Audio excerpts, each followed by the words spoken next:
Masters in United states, MS అమెరికాలో ఎలా చేయాలి, యూనివర్సిటీని మనం ఎలా సెలెక్ట్ చేసుకోవాలి, న్యూస్లో వస్తున్నట్టు పార్ట్ టైం జాబ్స్ ఏంటి, అసలు మన ఇండియన్స్ స్టూడెంట్స్ ఎలాంటి పార్ట్ టైం జాబ్స్ చేస్తున్నారు, ఎందుకు చేయాల్సి వస్తుంది, ఎక్కడెక్కడ చేస్తున్నారు అన్నీ ఈ వీడియోలో మాట్లాడుకుందాం.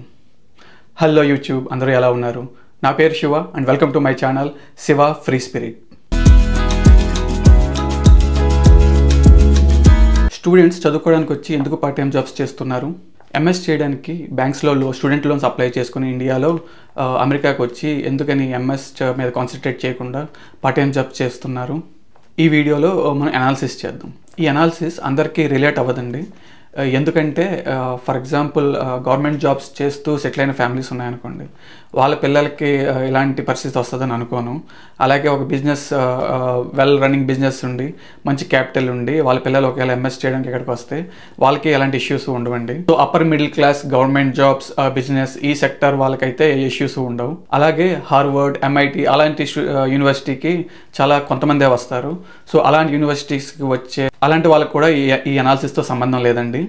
ఇది కేవలం మిడిల్ లెవెల్ స్కూల్స్కి వచ్చే middle class and below middle class families నుంచి వచ్చే పిల్లల కోసం.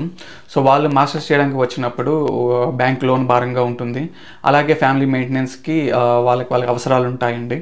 సో చాలామంది బీటెక్ అయిన తర్వాత ఏదర్ సీనియర్స్ చెప్పారనో లేదా రిలేటివ్స్ చెప్పారనో బ్యాంక్ లోన్ తీసుకుని ఇక్కడ యూనివర్సిటీస్లో మాస్టర్స్ చేయడానికి వస్తారండి. అందులో కొంతమందికి ఇక్కడ స్కూల్స్లో టీచింగ్ అసిస్టెంట్షిప్ అని, గ్రాడ్యుయేట్ అసిస్టెంట్షిప్ అని, అలాగే వేరే స్కాలర్షిప్స్ ఉంటాయండి. పబ్లిక్ యూనివర్సిటీలో వాళ్ళకు వచ్చే ఫండింగ్ని బట్టి ఇది డిపెండ్ అయి ఉంటుంది. సో వాళ్ళ యూనివర్సిటీలో అసిస్టెంట్షిప్ ప్రోగ్రామ్స్లో వీళ్ళు అప్లికేషన్ ఫిల్ చేసి ఆపర్చునిటీ కోసం వెయిట్ చేయాలండి. సో ఆ అసిస్టెంట్షిప్ ఒకవేళ స్కూల్లో మీకు వచ్చినట్లయితే మీ స్కూల్ ఫీజు ఏదైతే సెమిస్టర్కి మీరు క్లాసెస్ రిజిస్టర్ అయ్యారో ఆ క్లాసెస్ ఫీజు మీకు కాలేజీకి వచ్చే ఫండింగ్ ద్వారా మీకు అది పే చేయబడుతుంది. అలాగే దాంతోపాటు మీకు మంత్లీ స్టైఫండ్ యావరేజ్గా $1000 పర్ మంత్ వస్తుంది. సో ఒక స్టూడెంట్గా ఈ అసిస్టెంట్షిప్ మనకి ఎంతో ఫైనాన్షియల్గా యూజ్ అవుతుంది ఎవరైతే మిడిల్ క్లాస్ ఉన్నారో. బట్ కానీ అమెరికాకు వచ్చిన కొత్తలో ఏ ఖర్చు అయినా సరే డాలర్తోనే ఉంటుంది కాబట్టి రూపీ టు డాలర్ కన్వర్సేషన్ వల్ల ఒక విధమైన ఇన్ఫ్లుయెన్స్తో చాలామంది క్విక్గా మనీ సంపాదించాలి, ఏదైనా పార్ట్ టైం జాబ్స్ చేస్తే మన మంత్లీ నీడ్స్కి అయిపోతుంది కదా అని చెప్పి అందులో స్టార్ట్ చేస్తారు. సో F1 స్టూడెంట్ మీద ఎవరైతే స్టూడెంట్ మాస్టర్స్ చేయడానికి వస్తారో వాళ్ళు ఫస్ట్ కాన్సన్ట్రేట్ చేయాల్సింది వాళ్ళ యూనివర్సిటీలో వచ్చే అసిస్టెంట్షిప్స్ కోసం అండి. సో టీచింగ్ అసిస్టెంట్ టీఏ కింద కానీ జీఏ కింద కానీ వాళ్ళకి ఏదైనా స్పాన్సర్షిప్ వస్తే it will be financially helpful. So కాలేజెస్లో ఈ అసిస్టెంట్షిప్ పొజిషన్స్ చాలా లిమిటెడ్గా ఉంటాయండి. కావున మనం ఎక్కువ మంది ఏదైతే యూనివర్సిటీకి వెళ్తున్నారో ఆ యూనివర్సిటీ సెలెక్ట్ చేసుకోవడం వల్ల మీకు పోటీ ఎక్కువ ఉంటుంది. సో ఏదైతే పబ్లిక్ యూనివర్సిటీ తక్కువ మంది ఇండియన్స్ వెళ్తారో ఆ యూనివర్సిటీస్ మీరు ఫిల్టర్ చేసుకొని మీరు యూనివర్సిటీ సెలెక్షన్స్లో అదొక ప్రాసెస్ కింద పెట్టుకోండి. దానివల్ల ఏమవుతుందంటే మీకు ఆ కాలేజీలో ఆపర్చునిటీస్ని మీరు గ్రాప్ చేయడానికి అవకాశం ఉంటుంది. అలాగే అప్లై చేసేటప్పుడు సమ్మర్ సెమిస్టర్ కొన్ని యూనివర్సిటీస్ ఉంటాయండి. సో ఆ సమ్మర్ సెమిస్టర్లో మీరు వచ్చినట్లయితే మీకు టైం ఉంటుంది ఇలాంటి అసిస్టెంట్షిప్స్ కోసం మీరు ట్రై చేయడానికి సమ్మర్ సెమిస్టర్ టైం ఉంటుందండి. సో సమ్మర్ సెమిస్టర్లో మీరు ఫుల్ క్రెడిట్స్ రిజిస్టర్ అవ్వక్కర్లేదు, ఒక క్లాస్ రిజిస్టర్ అయితే సరిపోతుంది. సో మనకి 3 months టైం ఉంటుంది అనమాట. ఎలాంటి కాలేజీలో కానీ మనకి ఎలాంటి అసిస్టెంట్షిప్స్ ఉన్నాయో వాటిని అప్లై చేయడానికి మనకి టైం ఉంటుంది. సో మీరు సమ్మర్కి ప్లాన్ చేసుకుని ఫాల్కి ఒకవేళ అసిస్టెంట్షిప్ అది వచ్చినట్లయితే మీరు ఒక సెమిస్టర్ ఒక క్లాస్కి మాత్రమే మనీ మీరు ఇండియా నుంచి తెచ్చుకోవాల్సి ఉంటుంది. మిగిలింది ఏదైనా బ్యాంక్ లోన్ కానీ లేదా మీ అసిస్టెంట్షిప్ కానీ పే ఆఫ్ చేస్తుంది అనమాట. ఇక్కడ కొంతమంది ఇలాగ ప్లాన్ చేసుకుని వచ్చి అసిస్టెంట్షిప్ రాక చాలామంది స్కూల్ ఫీజు కట్టడానికి ఇబ్బంది పడి ఏదో బ్యాంక్ లోన్ వాళ్ళ ఇండియాలో లేకపోవడం వల్ల లేదా వేరే కారణాల వల్ల పార్ట్ టైం జాబ్స్ చేసి అలాగే ఇండియాలో వాళ్ళ ఫ్యామిలీ మెయింటెనెన్స్ కూడా చేయడానికి చేస్తున్నారని. ఇక జాబ్స్ విషయానికి వస్తే చాలామంది గ్యాస్ స్టేషన్స్లో క్యాషియర్ కింద వర్క్ చేస్తూ ఉంటారండి. కొంతమంది ఫ్రీజర్లో ఫిల్ చేయడానికి వాడతారు, కొంతమంది ఫ్యూ అవర్స్ ఫ్లోర్ క్లీన్ చేయడానికి కూడా వర్క్ చేస్తారు. అలాగే లేడీస్ అయితే మెయిడ్స్ కింద, బేబీ సిట్టింగ్ కింద చాలా ప్లేసెస్లో వర్క్ చేస్తూ ఉంటారు, రెస్టారెంట్స్లో కానీ ఆర్ హౌసెస్ రెసిడెన్షియల్ ఏరియాస్లో కానీ. సో వీళ్ళకి ఏంటంటే ఆ స్టేట్లో ఉండే అవర్లీ రేట్ కన్నా తక్కువకి పే చేస్తూ ఉంటారనమాట క్యాష్ ద్వారా, లైక్ $7, $7.5 పర్ అవర్ కింద.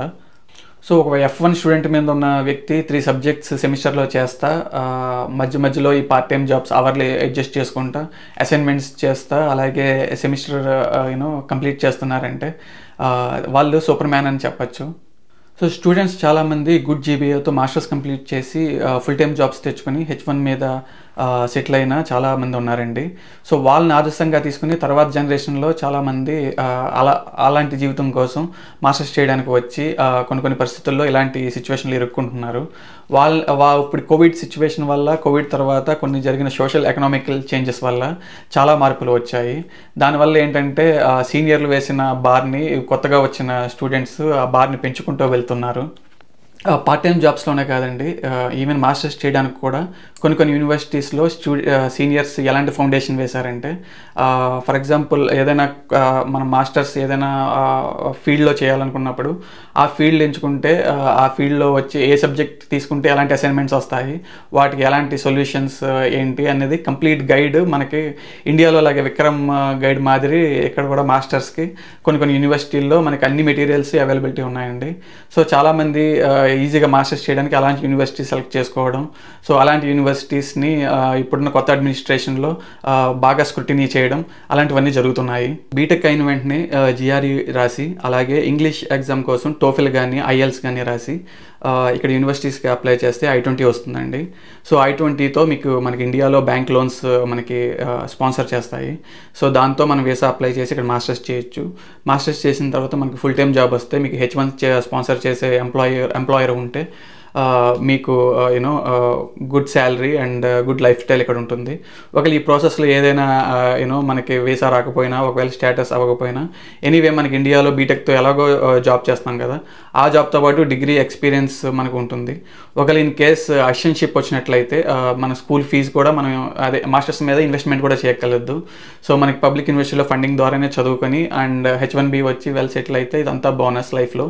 సో మాస్టర్స్ చేయడానికి బీటెక్ చేసిన వ్యక్తి రిస్క్ చేయడంలో నేను పెద్ద తప్పని అనుకోను.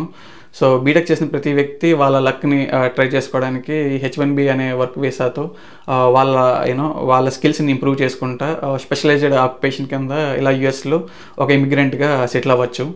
బట్ ఈ ప్రాసెస్లో స్టక్ అయ్యి ఇండియాకి వెళ్ళడానికి ఇష్టపడిన చాలామంది ఇక్కడిక్కడ పార్ట్ టైం జాబ్స్ చేస్తా వాళ్ళు ఇల్లీగల్గా వర్క్ చేస్తూ ఉండొచ్చు. నెక్స్ట్ యూనివర్సిటీ సెలెక్ట్ చేసుకోవడంలో మరొక ఇంపార్టెంట్ ఫ్యాక్టర్ మీ హెల్త్ కండిషన్స్ అండి. సో మీరు నార్త్ స్టేట్స్ కనుక తీసుకున్నట్లయితే ఇక్కడ మంచు ఉంటుంది, ఆల్మోస్ట్ 6 months మీకు డి విటమిన్ డెఫిషియన్సీ వస్తుంది, ఎందుకంటే సన్లైట్ ఎక్స్పోజర్ ఉండదు. అదే మీరు టెక్సాస్ కానీ సదరన్ స్టేట్స్లో యూనివర్సిటీస్ సెలెక్ట్ చేసుకున్నట్లయితే మీకు ఆల్మోస్ట్ ఇండియాలాగే ఉంటుంది, సన్లైట్ ఉంటుంది అండ్ బాగుంటుంది అనమాట అక్కడ. బట్ ఆపర్చునిటీస్ బాగా కాంపిటీషన్ ఎక్కువ ఉండొచ్చు. సో ఇట్ డిపెండ్స్ అండి, మీ యొక్క హెల్త్ కండిషన్ కూడా మీరు బేస్ చేసుకొని ఏ స్టేట్ సెలెక్ట్ చేసుకుంటే బాగుంటుంది అన్నది ముందే ఇక్కడ ఉన్న వాళ్ళతో మాట్లాడి మీరు నిర్ణయించుకుంటే బాగుంటుంది. ఈ వీడియోకి మరింత అండి, వచ్చే వీడియోలో మరిన్ని విషయాలతో మాట్లాడదాం. Thank you so much for watching and I will see you all in the next video. So మీ వీడియోని ఇప్పటివరకు చూస్తున్నట్లయితే నేను ఒక హిస్టరీ మీద ఒక సిరీస్ చేయబోతున్నానండి. ఆ వీడియో ఇప్పుడే రికార్డ్ చేస్తాను. సో ఆ వీడియో కూడా రిలీజ్ చేస్తాను రేపు. సో ఆ వీడియోని చూడండి, మీకు కంటెంట్ నచ్చినట్లయితే మీ ఫ్రెండ్స్కి షేర్ చేయండి, అలాగే వీడియోని లైక్ చేయండి. అండ్ ఇప్పటికే మీరు ఈ ఛానల్ని సబ్స్క్రైబ్ చేసుకున్నట్లయితే please consider subscribing my channel Shiva free spirit.